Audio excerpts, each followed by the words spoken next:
Now that was an interesting game. That was probably the most Spursy Manchester United game ever. And I guess it's a game that provided entertainment, but it was a game where we lost 4-3. We had some real bad moments, but actually we played all right. The bigger picture was the performance.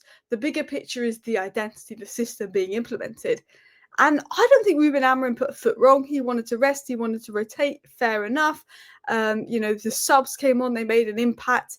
You look at the XG there, 2.37 to their 0.67. We had 4 big chances to their 2. On another day, we probably win that game. I think Ruben Amorim did enough, set us up to win.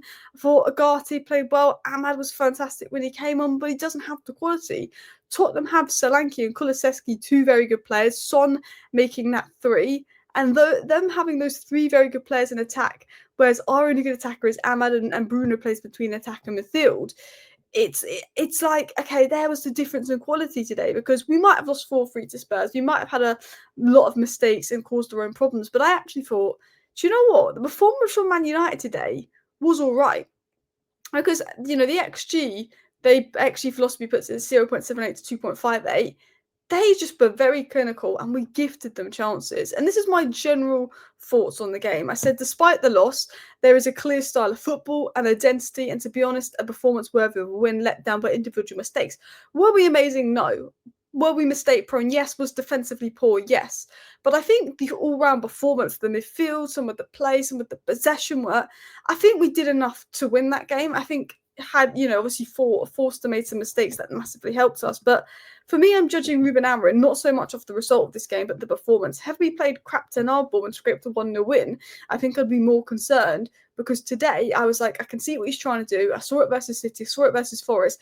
We've actually played our last 3 games where maybe the only win out of that was Manchester City, but we've been all right. We haven't been good as in, like, because if we'd been good, we would have won all of those games. But we've been better. We've been all right. There's a system there. There's an identity there. There's something there that Ruben Amorim's doing. It's not like, okay, this is crap, this is awful, what are we doing? Which we felt like under Ten Hag. There's like, this is this, but the left-hand side isn't good enough. We need a left 10, we need a left wing back. It's so obvious it wasn't good enough. And we maybe even need a left centre-back, because Leach has struggled off the ball. On the ball, he's so good with Lisandro Martinez. He plays so many good line-breaking passes. He's so unbelievably good on the ball that, we're so much better in possession with him. We saw that today. But it's off the ball, he can get bullied. And he got bullied by Solanke today. And we've let Solanke score, is it 6 goals in his last 4 games against us? He's bullied us. Yoro was fantastic. I thought Yoro was the best of the 3 centre-backs. Lindelof, he wasn't great today. I feel sorry for him getting injured.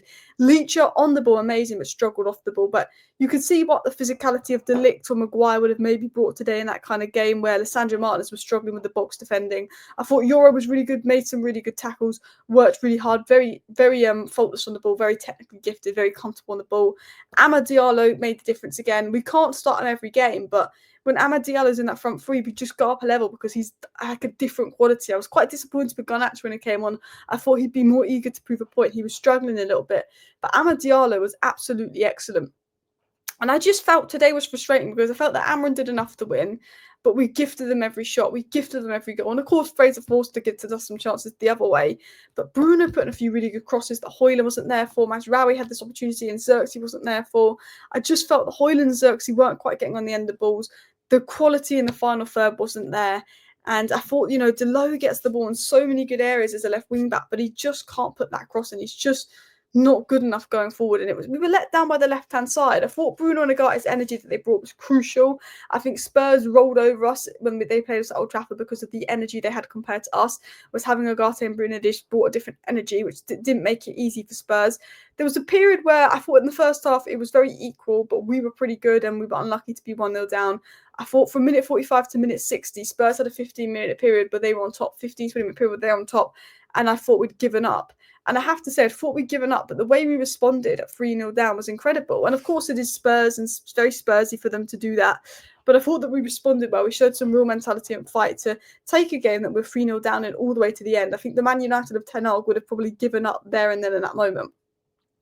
Anthony, I prefer him at wing back. He can't play in the front 3. He hasn't got the attacking quality to be in the front 3. Him and Lindelof, and I don't like to be negative, but they're simply not good enough. Lisandro Martinez had a poor game, but I'm not writing them off.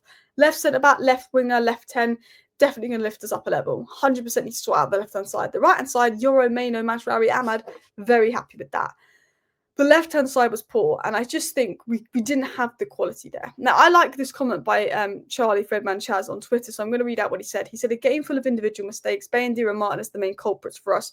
General performance was decent. We've shown signs of developments under Amorim. More cohesive press, more sustained attacks, better spells of possession, individual quality at the main stage is the issue. Exactly what I was saying earlier. He said, there's so much room for improvement, particularly in attacking areas of the pitch. United lack top players at the moment that can just be in the pockets and the centre forward that could dominate the box. Really encouraging what we've seen from Amorim so far as a whole. We've been competitive in every game despite mass rotation and relying on many young players at the start of their starting stages of their career. He said there's a clear improvement in character, belief and fight until the end, with United showing signs that they can stay in the game until the end, not resorting to kick and run tactics, which we saw under Ten Hag.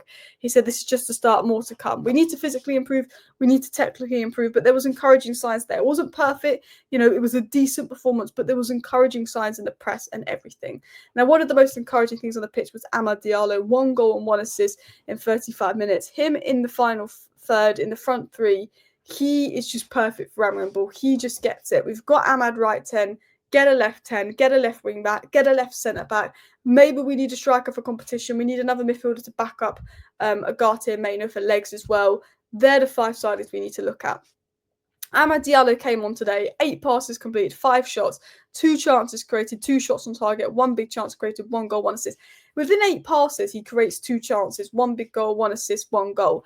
And what I like about Amad Diallo is his work rate, and we saw that today, the way he was closing down Fraser Forster. He's not just a good dribbler, he's not just a good decision maker. When he gets the ball, he makes the right decisions. He's not someone that can just take on his man, pass, create, score, but he's an incredibly hard worker. You can have all the talent in the world, but if you don't work hard, it can only take you so far. But how many, I think 2 of the goals we scored versus Everton was from Amad pressing and winning the ball back. How many times we scored goals from Amad pressing and winning the ball back? His pressing, his movement, his defensive work rate, his understanding of the game, his IQ is excellent. He uses his body well. He can shoot, he can score, he can create. 2 key passes today, as I said, and in his last 10 games, he has 10 goal contributions. To think that Ten Hag had this guy on the bench for 8 months, when, to be honest, there was a big difference between Anthony Garnacho and Amad today. Amad was a level ahead of them in the attack. He's a fantastic quality player. And we've got to add the assist to Spurs, but goal and assist versus Spurs, goal versus Man City. Pleasing, obviously didn't start. Arsenal blanked, Forest assist, Everton 2 assists, Bodo Glimt blanked, Ipswich assist, Leicester assist, Pauk 2 goals. Amad Diallo, there is a player there, and I can't believe it took us this long to utilise it. These were my thoughts at halftime. Every day in the UFC, I think, read my mind at halftime. He said, actually think we played pretty well, bar end product. Bruno trying a lot, seems to be our only spark. Højlund could have been a little quicker off the mark. Anthony, we know, just the quality for United. Left wing back, another issue. I thought that Bruno actually had a decent game. Some people I think he had a poor game, that he didn't get his final ball right, but he was creating things. He was trying to make things happen. I think Højlund, and I like Højlund, I've defended him a lot, and I still think there's a good player in Højlund, but I think his box movement could have been better. And as Wasim said here, how can we blame the manager when literally all the goals have come from individual mistakes and a lack of threat in the final third due to quality and profile of players? As I said, I don't think it's on Amorim. I think it was on those around. I think it was on the players. Now, one of the players that did show up on top of Amad Diallo was Manuel Ugarte. There are players at Man United that are not good enough. There are players at Man United that don't suit Amorim's system. But one player that 100% does suit Amorim's system and is good enough is Ugarte, despite the lots and lots of criticism that was got in around his transfer. But he won 6 out of 7 tackles and made 2 interceptions, and this was just in the first half versus Spurs.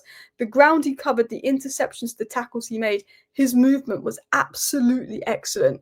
The reason we won is because, the reason we didn't lose by more was because Ugarte was a monster in the middle of the pitch, and I think that's the reason we actually put in a performance where on another day we win that game. I thought he was excellent. Ugarte doesn't just cover ground, but he'll free up Maino, he'll free up Eriksen, he'll free up Bruno, because he puts in the shift of 2 players, he wins back the ball, he makes tackles. But even on the ball, he's not known for being amazing in possession, but he keeps it well, he's secure, he's a good player. But we did miss Maguire or De Ligt. We needed one of them at central centre-back for the presence. I think Lisandro Martinez really struggled. He's great on the ball. We can play Diallo into lots of space, but when Diallo's not got any final third output, it doesn't really matter. But he struggled. Yoro did really well. He defended really well, defended the wide spaces well, defended the wide channels well. But Leach, when it came to the physical battles, he was slower. He wasn't strong enough. I like Lisandro Martinez, but that was a game to forget for him. It absolutely was. And people have been very negative about De Ligt this season, but this is our first proper game without De Ligt. And you can actually see what De Ligt brings. Now, I want to keep this video to just 10 minutes, but that's my thoughts on Man United 3, Spurs 4. I think we did enough to win the game. I think individual mistakes let us down. I think it probably was a foul on Bayindir. Had the VAR been there, it had been called out, but he needs to do better, Bayindir. That being said, Delos's crossing is another question mark, but the right-hand side of the team was good. Maino, Bruno was good. The pivot was good. We just need to improve in the final third. We need to improve on the left-hand side. Exactly. Thank you for watching.